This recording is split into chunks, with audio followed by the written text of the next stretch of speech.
This is a 2018 Rolls-Royce Phantom, and it's a car that needs no introduction, but I'm going to introduce it anyway. This is the most luxurious car on sale right now, probably the most luxurious car ever made. The sticker price on this one is $544,000. Today, I'm going to take you on a tour of it. I've borrowed this brand new Phantom from O'Gara Coach here in La Jolla, California, which is an excellent dealership that sells Lamborghini, Rolls-Royce, and Bentley. Now, when they reached out to me and asked if I wanted to come film a video, my first question was, do you have the new Phantom? And they did, so now I'm going to show it to you. First, a quick overview. Now, the original Phantom came out for the 2004 model year, and Rolls-Royce offered it in several versions. There was a sedan, a coupe, a convertible, and an extended wheelbase model.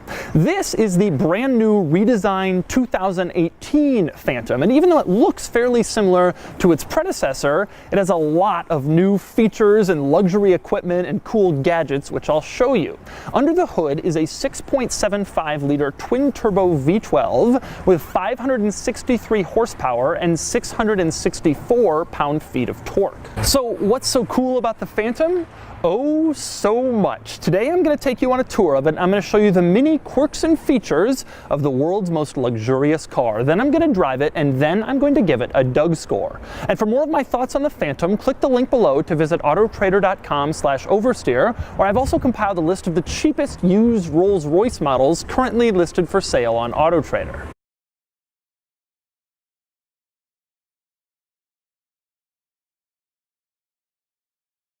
Now, I'm going to cover all of the Phantom's crazy quirks and features, just like I always do, but I'm going to start with some of the more unusual ones, and that means starting with the window sticker. Now, like I said before, the retail price of this car is $544,200, which is crazy, but the craziest thing is the base price is $450,000, meaning this car has $100,000 just in options. So what exactly are those options? Well, we'll start with the Phantom package, which is a $35,000 option. In other words, you could buy a base Audi A4, or you could just get a package for your Rolls-Royce Phantom. So what exactly is in a $35,000 option package? Well, it includes a lot of the regular Rolls-Royce luxury craziness, like, for example, the rear theater configuration, the rear picnic tables. I'll show you those in a little while. The Rolls-Royce monogram on the seats, the 22-inch forged alloy wheels, but it also includes the driver assistance systems, and that includes the craziest car camera you will ever see. Now, this car has a regular backup camera. It also has a 360-degree top-down view camera, and that in itself is pretty cool, but check this out. Take a look around this parking lot. You see how there's a Bentley Arnage back there and a green Lamborghini? Okay, now I'm going to go into the camera system and watch this. I'm moving the camera around the car, and you see back there, there's that green Lamborghini and the Bentley. This camera basically shows from the outside of the car, looking at the car, what is around you. It is unbelievable. Now, there was a similar system in the BMW M760i I reviewed, because BMW owns Rolls-Royce, and so they're just sharing the technology. But whether you get it in a BMW or a Rolls, it doesn't matter. It is clearly the best camera system in the car industry, and check this out. You see how the Phantom in that little around the car view is black? That's because the Phantom in that camera angle is color-coded to the Phantom you have. You get a white one, your Phantom turns white in your in-car camera system. You get a red one and it's red. I swear, that is truly amazing. And speaking of the exterior color, it's called Infinity Black, and according to the window sticker, it costs $11,200. Seriously, $11,200 extra for the color of this car. And speaking of crazy expensive options, we must now discuss the gallery. This car, you see, does not have a dashboard. Instead, it has a gallery. Above the glove box, there is a little glass window piece, and it looks at, well, whatever you want. You can customize it. You can commission your favorite artist to make a painting and stick it in your gallery, and Rolls-Royce will do it for you. This particular car has this folded leather that Rolls-Royce calls regatta sails in black. It's supposed to resemble the sails of a sailboat. And for that, they charge you $10,350 just for the folded leather. Obviously, if you commissioned your own artwork for your gallery, it would cost a little bit more. So in your car, you have a dashboard. In the Phantom, you have a gallery. Oh, and speaking of the gallery, in the gallery, you might notice that there is a clock. Well, not only is it a clock, it is a very nice clock. In fact, I suspect it is a very, very nice clock because according to the window sticker, that clock costs $6,575. Craigslist Miata or Rolls-Royce gallery clock? Next up among the Phantom's crazy features, you can't talk about Rolls-Royce without talking about its logo, which Rolls-Royce refers to as the Spirit of Ecstasy. It appears to be a woman with wings. Anyway, the Spirit of Ecstasy is of course kind of desirable, and that could make it attractive to thieves. So Rolls-Royce allows you to lower your Spirit of Ecstasy if, for example, you're driving through a bad neighborhood and you're worried someone might steal it. Just go into the infotainment system, lower the Spirit of Ecstasy, and then, well, the Spirit of Ecstasy automatically lowers so no one can take it. When you're back in your nice gated community, you can raise your Spirit of Ecstasy again automatically from inside, and it pops back up. And then we move on to the wheels. Now, to a plebeian such as yourself, these might look like regular everyday wheels, but they aren't. They have one very special characteristic, namely the RR in the middle, Rolls-Royce's logo, is weighted. So as you drive down the road, it always stays facing up, which means there's absolutely no confusion about what vehicle you're piloting. Next, we move on to the doors. Now, from a quick glance, they don't look all that unusual, but check this out. They're rear hinged. So your chauffeur opens them all the way, and then you can step out. Now, other than the fact that they're rear hinged, they definitely don't look all that interesting, right? Wrong. Haha. See ya! Yes, that's right. The doors close automatically. Get inside your Phantom, push a little button inside next to the window marked door, and then the door closes for you. So you, the chauffeured passenger, don't have to expend your valuable energy closing a car door. And check this out. I'm on the outside of the car. The door closes automatically out here too. You just tap the door handle and then the door electronically swings closed, so you don't have to put in any work to closing automotive doors, an activity that is surely beneath you if you have a Phantom. Unfortunately, there is one drawback. If you want to open the door, you have to open it manually. And I'm not done with the doors yet. Let's say you're sitting in the driver's seat and your front passenger has gotten out and walked away forgetting to close their door. Well, that's an easy one to solve. That's right, it isn't just the rear doors. You push a little button next to the gauge cluster marked door and you can close either of the front doors as well, automatically of course, so you don't have to pull them shut. And of course, that little trick where you tap the door handle, it also works to close the front door. And I'm not done with the doors even still. When you open the rear door, one of the things you will notice is that there is a Rolls-Royce umbrella in the door. You push a little button and the umbrella is revealed to you. Now, the reason that they've placed it here is under the theory that a chauffeur, or at least a good one, would open the door and also be able to do this in one motion while his rich passenger gets out of the back seat. But enough about the cool features of the doors. It's time to use the doors to actually get inside the car, and specifically in the back seat, where this review is about to go from crazy to truly insane. We will start with the starry headliner. Now, if you've read anything about Rolls-Royces in the last few years, you probably know that they offer you the ability to have a headliner that looks like it has stars in it. In fact, supposedly you can customize it to have the exact star pattern in the sky from the day you were born or from your anniversary or whatever. It is a really cool look, all these little LEDs that make it look like a starry night. Something I didn't know about the starry headliner is you can dim it and brighten it at your will. You push this little star button to dim it and you push it the other way to brighten it, and then you can have the stars go away or come back whenever you want. You can play God, which is sort of like what having a Phantom is all about. Another interesting item in the backseat of this car is the sunshades. Now, in the backseat of most luxury cars, there's a little sunshade. You push a button and this little mesh thing comes up in the windows and it blocks out a lot of the sun, and I always talk about it in my videos. This thing takes everything much, much further than that. This car has sunshades, but they're actual blackout curtains. You push a little button on the door and they all can close, and it doesn't just get darker back here, it gets completely dark, and you can totally drown out anybody on the outside from even looking at you. And of course, the rear passenger on the passenger side can control the sunshade on the driver's side and vice versa,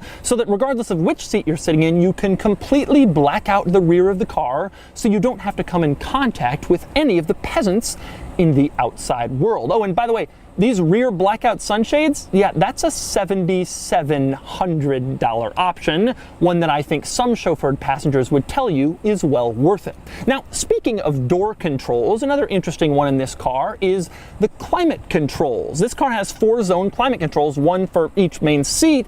And in this car, they're on the door. You reach over to the door and you can turn on, for example, your air conditioning or your heating, and then it will start blowing out the vents in the back. One interesting thing I find about the door climate controls is the little dial that controls the amount of air coming out of the climate vents.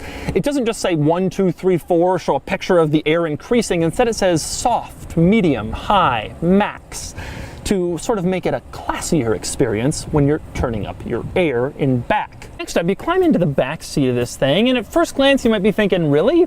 Is this all there is? There's no center controls, there's no rear screens back here. This is a $540,000 car. But you're mistaken. I will start with the picnic tables. You push a little silver button on the back of one of the front seats, and then the picnic tables automatically retract so that you could use them to have a picnic or to use as a laptop rest if you're driving along trying to conduct business. But it doesn't stop there, of course.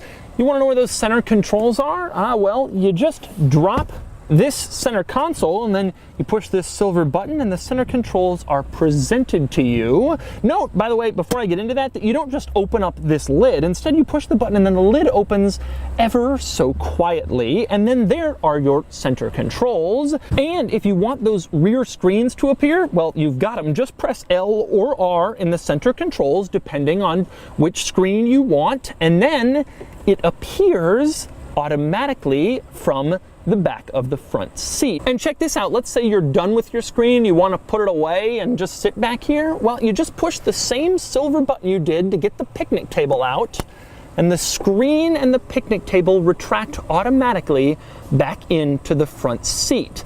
It's insane. You thought the doors were crazy because they automatically closed for you?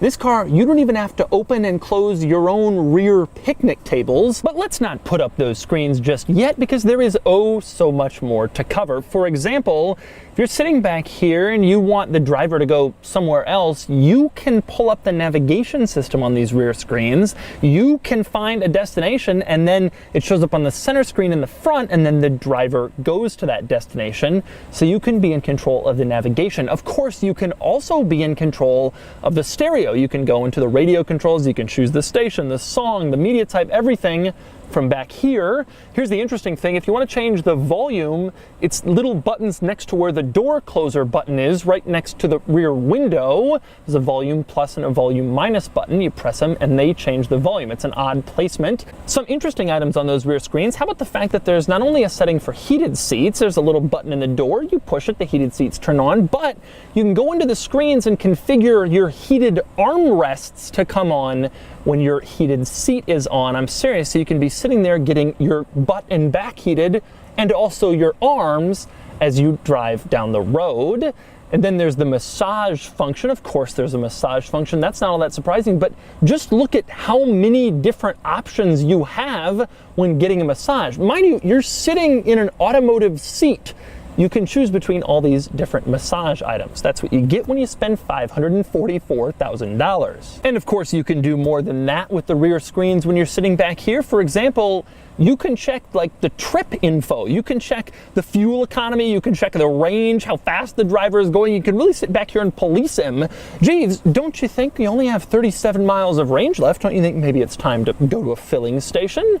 And then of course, Jeeves would fill up while you sit back here in darkened bliss. You can also check The owner's manual. Take a look at this. You can go into the owner's manual from the back seat using a screen, and you can just sort of browse through the owner's manual and see what's going on. You can also check out the wonderful Rolls-Royce owner's manual animations, one of which, well, I'll let you take a look at. Various light controllers optimally adapt your vehicle's headlamp light to an extremely broad range of road situations. Ah, that's something that no one is ever going to watch. Anyway, there are many other interesting things back here beyond what's in those screens. For example, when you climb into the rear of this car, one of the things you will notice, if not right away, then eventually, is there's no plastic back here. None. Everything is leather or some other incredibly high quality material, aluminum. Even in the center console, the storage area that no one will ever use or look at is lined with like felt to make sure that anything you put in there doesn't rattle around and cause obnoxious noises. Everything is the highest quality. Other examples of their attention to detail, obviously you have a rear armrest in the middle between the two rear seats, but check this out, there's also a rear armrest over on the other side between the seat and the door. Very few cars have that, but the ones that have the highest attention to detail, well, they do. Of course, that rear armrest is finished in leather and beautifully stitched. Another crazy piece of attention to detail, when you're back here and you're controlling your screen, your navigation system or whatever, the little control is a wheel, but the logo inside is the Spirit of Ecstasy, and it always stays pointed up, just like those weighted RR logos on the actual wheels of the car themselves. And then we must move on to the floor, and specifically the floor mats, which are just beautiful. They're made of this incredibly wonderful thick carpeting that just feels so fluffy and nice, and they're better than any sheets or pillows I have at my house, and yet this is what Rolls-Royce owners use to put their feet on. Also incredible on the floor of this car is the rear floor air conditioning vent. This is something that no one will ever really notice or see, but if you move the seats all the way forward you can see it.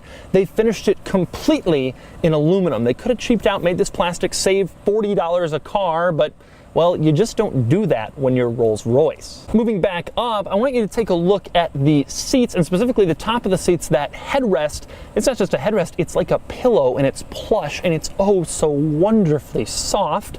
And next to that crazy headrest pillow, there is a mirror back there with little contour lines in it to look cool. I have no idea why that's there, but it is there so you can look at yourself. Naturally, that is not the only mirror in the back of this car. One also drops from the roof, and it's about the nicest roof drop mirror I've ever seen, so you can look at yourself from a different angle. And of course, the other seat also has that, so there are 4 mirrors in the back of the Rolls-Royce Phantom. One other thing I forgot to mention that I should, this car has a refrigerator. You can store a bottle of your favorite wine or champagne in it, of course, and you can turn it on. There are 2 different cooling settings because, of course, there are. The car also comes with these wonderful glasses that you can use in order to toast to your wealth. When you have the center console dropped, you can also open up the cup holders, which are, of course, branded with the Rolls-Royce logo, just to remind you that you're not in some crappy Mercedes-Benz. Next, we move on to the front seat, where there is, of course, another long list of crazy luxury features and gadgets. I'm going to start with the infotainment screen itself. Take a look at this. The infotainment screen, as you can see, is just sort of sitting there, and it looks like it's fixed in place. But when you shut the door and lock the car, the infotainment screen disappears into the dashboard. It's so bizarre. When you unlock the car and walk towards it to get started again, the infotainment screen pops back up. I suspect most Phantom owners don't even realize their infotainment screen goes away when they're not around their car, but it does. Next up, we move on to maybe the only disappointment of the entire car, and that would be the gear lever, which is this little dinky, tiny little gear lever that feels kind of cheap and pathetic. And you're driving a $544,000 twin-turbo V12 car, you just feel like you should be using something a little more substantial to put it in gear. Next up, another kind of cool thing is the infotainment system controls. You can see they're right here in the middle like they are in most cars, but maybe I'm an old person and there's just too much going on in here and I'm getting flustered. Well, I can just put them away. Now the infotainment system controls are gone, and if I want to bring them back out again, I can just push it and they pop back out. You rarely find a car with retractable infotainment system controls, but the Phantom is that car. Next up, moving on to the door panel, take a look at the mirror controls, and specifically look at the joystick for the mirror controls. Usually it's some plastic little part, even in nice cars, but in this thing it's this aluminum, very expensive looking item that moves your mirrors back and forth where you want them to go. And speaking of expensive items, take a look at the headlight switch. It isn't just a little plastic dial you turn. In this car, it's aluminum, it looks really nice, and I wish you could feel it. It has way too much weight to it to just be a regular headlight switch, but in fact it is. Next up, we move on to the gauges, and if you look at the gauges, you can see that it's become a screen. Like in a lot of other cars, it's not just traditional old-fashioned gauges and dials. One interesting item is the tachometer, which is a gauge that looks like it's going from 0 to 100 and appears to be maxed out, like the car is all the way at 100, whatever that means, RPM. Actually, that's the power reserve dial. Instead of your traditional tachometer that shows engine revs, it shows how much power you have remaining. So when the car is sitting, it's at 100%, but as I rev the accelerator, you can see that it increases a little bit, or decreases really, to show that I have less power in reserve. Presumably if you were all the way foot on the floor and it was using every last bit of the engine, it would be at 0. Speaking of stuff that looks and feels way too expensive, I want to draw your attention to the climate control dials, which are insane. Take a look at this. The climate control dials are aluminum and this piano black trim. That's normal, but they are also leather wrapped. This car is so expensive, it has leather-wrapped climate control dials. That's the level we're on with the Phantom. And speaking of the climate control, some interesting things worth noting down here. The dial to change the temperature, in this car it's still this old school Rolls-Royce dial. Instead of like adjusting to a certain degree, it's this blue and red slider, and you just change it for more cold or more heat. It's a very old-fashioned dial, but Rolls-Royce has been using it forever, although obviously it's been modernized and improved over the years. Also interesting, if you take a look in the passenger side, you will see that there is a glove box with a wonderful aluminum handle. Very nice. There's also above that and below the gallery another leather pad. Is the airbag in there? No, that's another glove box, and it's operated automatically. You push a little button in the center and then it opens for you, again, so you don't have to waste any energy opening glove boxes. Next up, moving on to the infotainment system, there are a couple of interesting quirks in here. One is the ability to record voice memos. I guess you're driving down the street, you want to record something so you remember it later, and you can record a voice memo in this car. For example, no one will ever use this feature. also interesting in the infotainment system is the points of interest item in the navigation system settings. You can set the system to alert you if you're approaching certain points of interest. Interestingly, the points of interest aren't the same as the ones that you and I, non-Rolls-Royce owners, would want to know about. If you go into recreation, it can alert you when you're approaching various sporting events, but not like baseball or football or the ones that we'd be into. Instead, you get boating and golfing and health and fitness centers and winter sports. There's also a tab at the bottom for others, and that's where it shows a picture of a guy playing baseball. For Rolls-Royce owners, baseball is an other sport compared to winter sports and, of course, boating. One other item I like in the navigation system settings is that you can use the system to avoid toll roads or ferries and that sort of thing. That's pretty standard, but you can also use the system to avoid certain areas. So, for example, if you don't want to drive your precious Rolls-Royce through an area you deem bad with houses that only cost $1 million, you can just mark those areas out in the infotainment system, and then it will avoid them so you never have to drive through them again and see how those people live. Other interesting items in the infotainment system, one of my favorites is the speed warning. This is pretty common in German cars. You set a speed warning at like 80 miles an hour, and then it beeps to let you know you're going that fast so you can kind of back off on the highway. This car gives you a speed warning at any speed from 4 to 162. So if you're driving along, you want to be alerted when you go above 4 miles an hour, it can beep at you and let you know, hey, you're going above 4, you might want to cool it. I also absolutely love the interior lighting options in this car. Now, I've done a lot of these car views where you go into the interior lighting and you can configure it to be any color, purple, red, blue, and various shades of all these colors. A lot of cars have those options. This car, you go into interior lighting, you want to change the color, and you're given only 2 options: warm white and cool white. That's all you get. Rolls-Royce has a certain look they want to project, and I guess letting you choose fuchsia doesn't really go with that look. Next up, we move on to the interesting quirks on the outside of the Phantom. I'm going to start in back with the tail lights. They're not all that unusual. They look a lot like the tail lights on the prior generation Phantom. One interesting thing is they have the little RR logo inside of them, and when you put on the turn signal, the little RR logo part is the part that lights up, reminding you with each click that you're following a Rolls Royce. Another interesting exterior item, you can raise the Phantom. You can raise up the suspension for if you want to take your Phantom off-roading. No, I'm just kidding. Apparently they've developed this feature for emerging markets where the roads aren't as good, like for example India or other Asian markets or Massachusetts. Anyway, you push a little button inside and then, well, I think I'm going to speed this part up.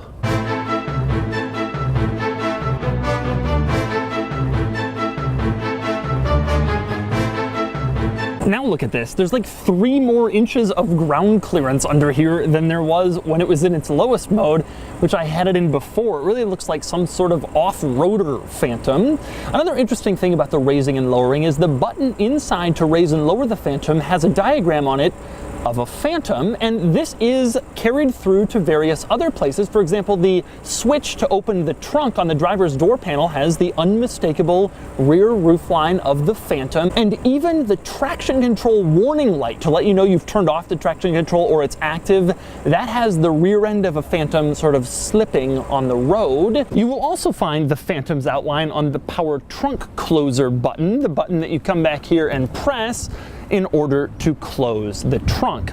And since I'm back here, we might as well talk about a couple of other interesting trunk-related items. For example, the whole trunk is of course carpeted in this lovely black carpeting. I would expect no less. And beyond that, this car's attention to detail is carried through to everything. For example, this little panel on the side of the trunk, no one's ever going to use it. It's to get to like the fuse box or something. Even it has a little leather strap stitched, and the base is aluminum. No one will ever touch that or use it, but it's there and it looks good. Now, speaking of the Phantom, there are a couple of interesting items I have here in this O'Hara coach bag that would be included if you purchase the Phantom.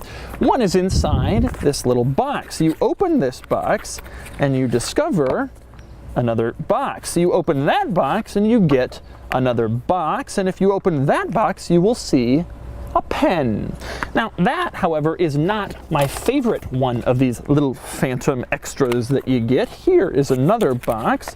You open it up, you get a box, you open it up, and you get a USB stick. And not just any USB stick, but I wish you could feel this.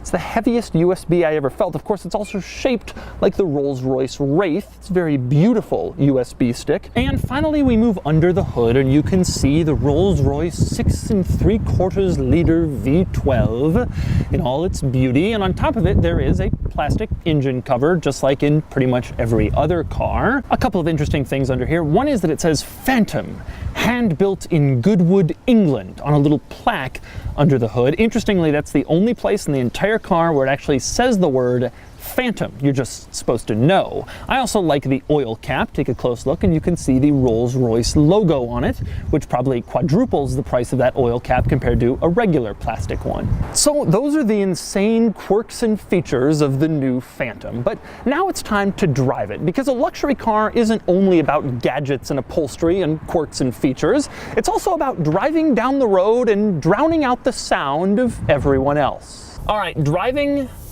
the Phantom. Oh, it is so nice in here. One of the things I realized just even a few minutes ago when I was filming that construction site next to me, you probably heard in some of the clips, when you shut the doors, you don't hear a thing. And so now as I drive down the road, you don't hear a thing. And oh, it is just so nice. And you know what? That's right. That's right. Oh, you know what? Actually, I'm going to keep that open so I can see. It's just wafting along. Oh, these roads are just completely, the pavement, it's not the best, and it just swallows it up. The Phantom does not care. This is like climbing into a hot tub after like a long hike. That's what this car is. It's like the automotive equivalent of that. It's just incredible. You literally hear nothing. I have the climate control on, so you can hear a little bit of the fans and that kind of thing. That's pretty standard. But I can't hear a thing going on outside. I mean, there might be cars out there, there might be poorer people out there, but I don't hear them. It is actually crazy. These cars are going by and you don't even hear the wind rush. You know, you always hear when a car goes, you know, you don't hear that at all. Nothing. You hear nothing. Here's these lane bumps. Oh, they're just almost completely removed. I've rented a pickup truck while I'm here and you can feel them like crazy. It's just so stately. It's also tall. We're behind a 4Runner and it's actually surprising. It really feels like, you know, just from the seating position, it really feels tall. It's not a small car, this one. Everything else you don't really care that much about. I mean, handling and steering and acceleration, I mean, you can buy any number of cars that are more focused on that than this one. And this one makes no bones about the fact that that's not its primary target in life. That's not the thing. You buy this car, that's not what you're focused on. You're focused on just literally removing yourself from the world around you. And it does that. And it does that masterfully. Oh, and my foot, I can feel, is sort of resting on this overstuffed floor mat. And the only things I hear are the things making me more comfortable, the cooled seat and the climate control. I look out over the Spirit of Ecstasy and I'm reminded that I'm better than all these people. So quiet and so even-tempered and so wonderfully serene. It is so serene. And yes, there is body roll when you're turning, and the steering is so pathetically light. And in a normal car, I would say that's a flaw, but in this car, that's the point. All right. Oh my God. I was absolutely not expecting that. I looked up the 0 to 60 time before I came here, and I knew it was going to be quick, but I've kind of lulled myself into serenity, and it was a long day of filming, and that's ridiculous. That's the stupidest thing I've ever felt in any car ever. I can't believe that it feels like that. I can't believe that this car is that big and it moves that fast. I mean, you kind of know it. It's a twin-turbo V12, right? But it's like the Trackhawk. You just don't think you're going to be going that fast in a vehicle this large, and then suddenly you're going double the speed limit. In the end, this is the optimal luxury car. It's the most luxury of luxury cars, and it behaves exactly like you would hope it does, given the price point and given everything you've ever heard. Oh, Rolls Royce, you've heard in movies and TV and everything. You get behind the wheel, and it does it all. And so that's the 2018 Rolls-Royce Phantom. This thing is absolutely incredible. But then again, it had better be, considering the sticker price on this one is $544,000. Still, I think this is the most luxurious car in the world. And now that you've seen this video, I suspect you'll agree. And now it's time to give it a Doug score. Starting with the weekend categories and styling, the Phantom is nice, stately, not necessarily breathtakingly attractive, and it gets a 6 out of 10. Acceleration 0 to 60 is 5.1 seconds, and it gets a 5 out of 10. Handling is average, but if you focus on this, you're missing the point. It gets a 5 out of 10. Cool factor is high. Every time I see a Phantom on the street, I crane my neck to see who's driving, and I know most other people have a similar reaction. It gets an 8 out of 10. Finally, there's importance, and even though Rolls will make a bunch of these, it's still the brand new flagship model, and it gets a 7 out of 10, bringing the total weekend score to 31 out of 50. Daily categories next. Starting with features, the Phantom easily earns a 10 out of 10. Comfort is another obvious one. The Phantom sets the standard here and receives only the third 10 I've ever given out, all 3 to Rolls-Royces. Quality is truly amazing, and it'd get a perfect score, except I'd be a bit concerned about long-term reliability. It gets a 9 out of 10. Practicality is good. It has a huge trunk with 19 cubic feet of cargo space, which earns it a 5. The huge rear seat should bump up that score, but bad fuel economy keeps it at a 5 out of 10. Finally, there's value. The Phantom depreciates massively, and it'll lose a lot of value. Usually that means a low score here, but the simple truth is there's no other car that delivers this experience. So you can't really drop the value score very low because there's no alternative you can recommend with better value. It gets a 5 out of 10 for a total daily score of 39 out of 50, one of the all-time best. Add it up, and the Doug score is an amazing 70 out of 100, which places the Phantom top among high-end luxury cars. No surprise, because, well, it's the best high-end luxury car ever. Mr. DeMuro. Where's my umbrella? But sir, it's not raining. Get my umbrella!